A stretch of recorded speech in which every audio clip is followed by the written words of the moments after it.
শিক্ষক মানেই সমাজের আয়না।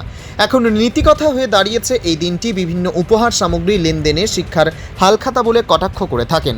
তবে প্রকৃতপক্ষে একজন শিক্ষার্থীকে প্রকৃত মানুষ হিসেবে গড়ে তোলার কারিগর শিক্ষকই। 5ই সেপ্টেম্বর শিক্ষক দিবসের প্রাক্কালে জানুন এক প্রকৃত শিক্ষকের উদাহরণ। সাধারণত বিদ্যালয়ে বই নিয়ে আসতে দেখা যায় শিক্ষার্থীদের। শিক্ষকেরা সেই বই থেকে পড়ান তাদেরকে। তবে নদিয়ার ফুলিয়া শিক্ষানিকেতন একটি সরকারি স্কুলের রীতিনীতিটা একটু আলাদা। এখানে শিক্ষার্থীদের পাশাপাশি প্রতিনিয়ত এক শিক্ষকও বহন করে আনছেন পুস্তকের ভার। অঙ্কের শিক্ষক অর্ণব পাল, যিনি নিজে ছোটবেলা থেকেই পাঠ্য বইয়ের পাশাপাশি বিভিন্ন ধরনের গল্প উপন্যাসের বই পড়তে খুবই ভালোবাসতেন। আর বইয়ের প্রতি ভালোবাসা ছাত্রছাত্রীদের মধ্যে জাগিয়ে তুলতেও এক অভিনব উদ্যোগ নিয়েছেন তিনি। শুধু ছাত্রছাত্রীদের নয়, ছাত্রছাত্রীদের নিয়ে যাওয়া বই থেকে তাদের মা ঠাকুমা এমনকি বাবা কাকা পর্যন্ত নিয়মিত বইয়ের নেশায় মশগুল হয়ে পড়েছেন। আর তাই তো বই ফেরত দিতে লেগে যায় বা আরও 2-1টি দিন বেশি। নিজের সংগ্রহের বিভিন্ন গল্প উপন্যাসের বই তিনি প্রত্যেক দিন বাড়ি থেকে স্কুলে নিয়ে আসেন। এ যেন এক চলন্ত লাইব্রেরি। ছাত্রছাত্রীরা তাদের অঙ্কের শিক্ষকের থেকে অঙ্ক শেখার পাশাপাশি গল্প ও বিভিন্ন কমিক্সের বই যে যার পছন্দের মতো বাছাই করে বাড়ি নিয়ে যায় সেটি পড়ার জন্য। শুধু ছাত্রছাত্রীরাই নয়, স্কুলের অন্যান্য শিক্ষক শিক্ষিকারাও তার থেকে বই নিয়ে সেগুলি বাড়ি নিয়ে যায় পড়ার জন্য। স্কুলে একটি লাইব্রেরি থাকার পরেও অর্ণববাবুর বইয়ের সংগ্রহের যে লাইব্রেরি থেকে বাচ্চাদের বই নেওয়ার প্রবণতা যথেষ্টই ভালো চোখে নিয়েছেন স্কুল কর্তৃপক্ষ। ছাত্রছাত্রীদের পাঠ্যপুস্তকের পাশাপাশি বইয়ের প্রতি নেশা বাড়াতেই এমন উদ্যোগ গ্রহণ করেছেন অঙ্কের মাস্টার অর্ণব পাল। এ বিষয়ে তিনি কি জানিয়েছেন শুনবো। এছাড়াও আরও কে কি জানিয়েছেন শুনবো। পৃথিবীর 3 ভাগ জল 1 ভাগ স্থল, তাই পানীয় জলের অভাব নেই। কিন্তু বিশুদ্ধ পানীয় জল একটাই, বৃষ্টি অ্যাকোয়া। প্রতি ফোঁটায় আনে তৃপ্তি, মেটায় তেষ্টা। বৃষ্টি অ্যাকোয়া, বিশুদ্ধ পানীয় জল। 7 কি বই নিয়েছিলে? এটা হলো 2 বাংলা সেরা হাসি গল্প। আচ্ছা, তো এটা পড়েছো তুমি? হ্যাঁ। পরিবারে আর কে কে আছে? মা বাবা। তারা কেউ পড়েছে এটা? হ্যাঁ, মা পড়েছে। মা পড়েছে। তো মার কি আগে কখনো তোমাদের ওখানে, তোমার বাড়ি কোথায়? আমার বাড়ি ফুলিয়া চট্টগ্রাম। সেখানে কি কোনো লাইব্রেরি আছে? না। তাহলে মার যে বই পড়ে সেটা কি তোমার বই থেকেই তো পড়ে? হ্যাঁ, আমি এটা নিয়ে যাই, মা পড়ে, আমিও পড়ি। আচ্ছা, তো এই বই কতদিন লাগলো? আমি এটা 1 সপ্তাহ কমপ্লিট করি। আচ্ছা, তো আজকে কি বই নেবে ভাবছো? আজকে 6 ভূতের গল্প এরকম একটা কিছু নেবে? মানে এমনও দিন হয়েছে শুধু ফেরত দিয়ে চলে গেছো, বই নাও নি এরকম? ওই দিন যদি ভালো গল্পের বই না থাকে, যদি হয় অন্য কারোর কাছে চলে গেছে ওই গল্পের বইটা, তার জন্য ওই দিন না আমি। স্যারের কাছে নতুন কি অ্যাডিশন আসছে, নতুন করে যোগ হচ্ছে কোন বই, এটা কি করে জানতে পারো? এটা মাঝে মাঝে খবর নিতে হয় স্যারের কাছে। আচ্ছা, তো স্যারকে বলেছো তোমার কোনো বিশেষ বইয়ের কথা, যেটা এই বইটা স্যার যদি রাখবেন আমি বা কিনবেন আনবেন? হ্যাঁ, মাঝে মাঝে বলি। সেরকম কি বই আছে, কি ধরনের বই স্যারের কাছে পাওয়া যাচ্ছে না অথচ তুমি আগামী দিনে চাইতো? মানে সব বই বলতে গেলে পাওয়া যায় স্যারের কাছে। আচ্ছা, কী নাম তোমার? সৌম্যজিৎ বসাক। কোন ক্লাসে পড়ো? 7। আর এটা কোন স্কুল? ফুলিয়া শিক্ষানিকেতন। তিনি অঙ্কের স্যার মূলত, কিন্তু তার কাছে সমস্ত ধরনের বই পাওয়া যাচ্ছে। যদিও স্কুলে লাইব্রেরি রয়েছে, তাও তিনি বই নিজের ব্যক্তিগত উদ্যোগে অনেকের সহযোগিতা নিয়ে বিভিন্ন ছাত্রদেরকে দিচ্ছেন, আবার ঠিক মতন ফেরত নিচ্ছেন। এই উদ্যোগটাকে আপনি একজন মানে দায়িত্বপালন শিক্ষক হিসেবে কীভাবে দেখছেন? খুবই ভালো উদ্যোগ। অর্ণব পাল মহাশয়ের কথা বলছেন আপনি। ও 13 সালে এই স্কুলে আসে, এর আগে শান্তিপুরে কোনো একটি স্কুলে ছিলেন।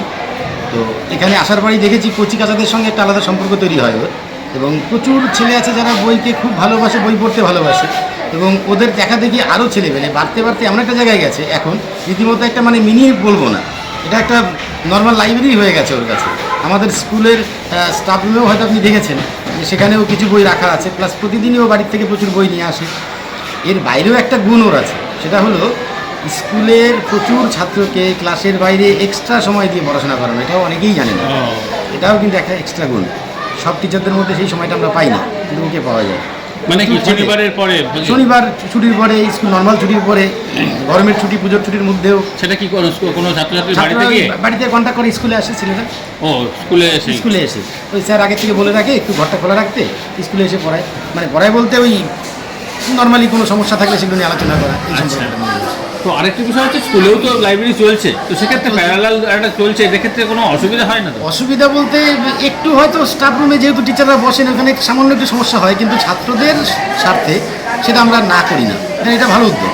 আরেকটি বিষয়, ছাত্রদেরকে বইয়ের প্রতি যে ইন্টারেস্টটা তৈরি করতে পেরেছে ও, হ্যাঁ, বা উনি করতে পেরেছেন, এটা আমাদের কাছে ভীষণ আরেকটা বিষয় আমাদের ভালো লাগলো যেটা, সেটা হচ্ছে ছাত্র শুধু নয়, ছাত্রের মা, ঠাকুমা, বাবা প্রত্যেকে ওই বইটাই পড়ছেন এবং এটা একটা রেভলিউশন হচ্ছে। আসলে বইগুলো তো প্রত্যেকটা বই খুব গুরুত্বপূর্ণ ছাত্রদের জীবনে, মানে পড়াশোনাটা যে কতটা ইম্পর্টেন্ট সেটা অনেক ছাত্র পাশের জনকে দেখে শিখছে, এবং পাশাপাশি ও যখন বাড়িতে নিয়ে যাচ্ছে বইটি নেওয়ার পরে মা বাবা অত ইন্টারেস্ট ছিল না বইয়ের প্রতি, বাড়ছে, বাড়িতে দেখা যাচ্ছে ওই একটা বই, এত সুন্দর একটা গল্পের বই পড়ছে, ফেলুদা থেকে শুরু করে টেনিদা, অন্য অন্য যে গল্পগুলো রয়েছে, আরও অন্য বিভিন্ন রকম গল্পের বই আছে, নিয়ে যাচ্ছে বাড়িতে, মা বাবা পড়ছে, ঠাকুমা ঠাকুরদা পড়ছে।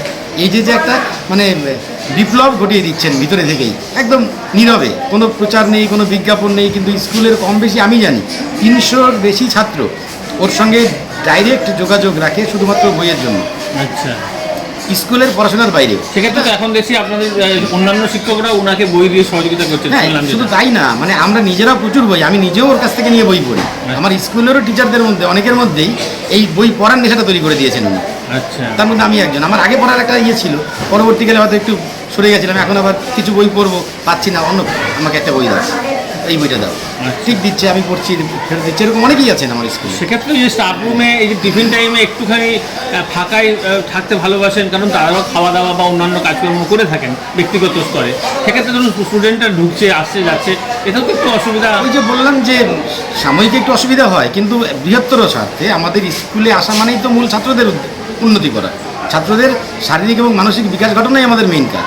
এই যে শিক্ষক দিবসের একদম প্রাককালে ধরুন আমরা জানতে পারলাম এই ঘটনা, আপনি একজন শিক্ষক হিসেবে শিক্ষক দিবসে কি বলবেন এরকম শিক্ষক? না, এটাতে এত সুন্দর একটা কাজ, এটাকে প্রথম থেকেই আমরা উৎসাহ দিয়ে যাচ্ছি, ঠিক আছে, উৎসাহ দিয়ে যাচ্ছি শুধু না, আমরা সবাই সাপোর্ট করছি ওকে, যে ইভেন কি লাইব্রেরির প্রতিও ছাত্রদের যাতে ইন্টারেস্ট বাড়ে, একটু বড় যে ছেলেরা, ওর যে লেভেল, ওর যে লিমিট বইয়ে, তারপরে যার চাহিদা হচ্ছে, তারও বই লাগবে, অন্য বই লাগবে, তখন তাকে বলছি বাবা তুমি লাইব্রেরি থেকে নিয়ে নাও, লাইব্রেরি থেকে নিয়ে পড়ো, এটা করছি।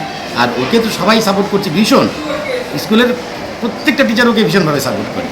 আপনার নাম, পরিচয়? সুরেশ বাগচি, তাইরপুরে বাড়ি আমার, আমি এই স্কুলের বর্তমানে দায়িত্বপ্রাপ্ত শিক্ষক, না টিআইসি। টিআইসি। আপনার ক্ষেত্রে ওনারা বললেন যে আপনিও বেশ কিছু বই ওনাদেরকে দিয়ে সহযোগিতা করেন, স্যার। এটা করি মানে আমি মেনলি অর্ণব একাই আগে পড়তো, এবার আমি একটুখানি বললাম যে তোমার এই বাচ্চারা দেখে একই বই অনেক চাইছে কিন্তু ওর কাছে পুরো স্টকটা নেই, তখন আমি বললাম যে আমি কিছুটা এই বই কেনার তোমাকে ইয়ে করি, তাহলে বাচ্চারা পাবে। এখন এটা মেনলি বাচ্চাদের জন্য আর অর্ণবের এই উদ্যোগকে আরও উৎসাহ দেওয়ার জন্য আমাদের জন্য। এটা কতদিন ধরে আপনি করছেন, মানে আপনার ওনার সাথে রয়েছেন অর্ণব স্যারের সাথে? আমি খুব বেশি দিন অর্ণব ওই 1-1.5 বছর ধরে, ও আগে থেকে করতো। আচ্ছা, সঙ্গে তো এই শিক্ষক দিবসের প্রাককালে কি বলবেন, মানে এরকম একজন শিক্ষকের এই একটা উদ্যোগকে যদি সকলেই এরকম উদ্যোগ গ্রহণ করে এক একজন? অবশ্যই মানে ছাত্রদের বই পড়ানোর উদ্যোগ, এবার এখন তো ছাত্ররা সত্যি কথা বলতে বই আর পড়তে ভালোবাসে না, কিন্তু ওর এই উদ্যোগে বাচ্চারা যে বই পড়ছে এটা দেখতেও যেমন আমার ভালো বই লাগে। পড়ার প্রবণতাটা কি ধরনের, মানে কোনো রহস্য, না বলছি রহস্যমূলক কিছু না, গল্পের বই? না, ওরা একটু ভূতের বই, একটু গল্পের মানে রহস্য বই, এগুলো ওরা পছন্দ করে। তার সঙ্গে আমরা ওই জীবনীমূলক, তারপরে নীতি গল্প, এগুলো রাখার চেষ্টা করি, হাস্য কৌতুক ধরনের বই। লাইব্রেরি তো আপনাদের স্কুলে রয়েইছে। হ্যাঁ, লাইব্রেরি আছে, এটা তার সাথে ও এটা সাইডে রাখে বাচ্চাদের সাথে, যেহেতু মানে বাচ্চাদের ক্লাস আমরাও করি, আমারও 5-12 ক্লাস আছে, বাচ্চাদের কাছে উৎসাহ দেওয়ার জন্য এটা করে। আপনার নাম, পরিচয়? মৌসুমী সরকার। কোন সাবজেক্ট পড়ান? আমি দর্শক। হ্যাঁ, দর্শক, ফিলোসফি, আর এটা কোন স্কুল? পুলিয়ার শিক্ষা নিকেতন। আচ্ছা, আর এই স্যারের কাছে কি বই নিতে আসলে? এই ভূতের বই তুমি কোথাও আগে পেয়েছিলে, স্কুলের যে লাইব্রেরি আছে বা অন্য কোথাও? কোথা থেকে? মানে স্যারের কাছ থেকে? আচ্ছা, আর এমনি অন্যান্য তোমাদের এখানে, তোমার বাড়ি কোথায়? তো সেখানে কোনো লাইব্রেরি আছে? এই যা কিছু নাও এই স্কুল থেকে, তাই তো? আর এই স্যারের কাছ থেকে?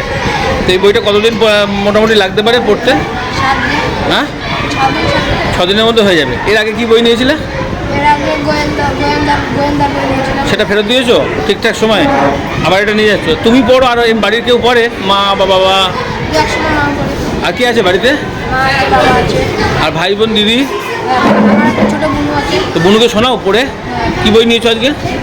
তো বুনু ভয় পাবে না যখন পড়ো? তখন সকলে থাকে বাড়ির। কি নাম তোমার? 15ই সেপ্টেম্বর আনুষ্ঠানিক উদ্বোধন। পোশাকে স্বাদ ও সাধ্যের হবে স্বপ্ন পূরণ।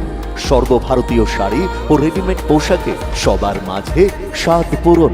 ইউনিট অফ আদি লোকনাথ টেক্সটাইল, কাঁঠালপুলি রোড, সিংহাট মোড়, চাকদহ। জেআরএস পাবলিক স্কুল প্রায় 35 বিঘা জমির ওপর গড়ে উঠেছে বিশাল ক্যাম্পাস।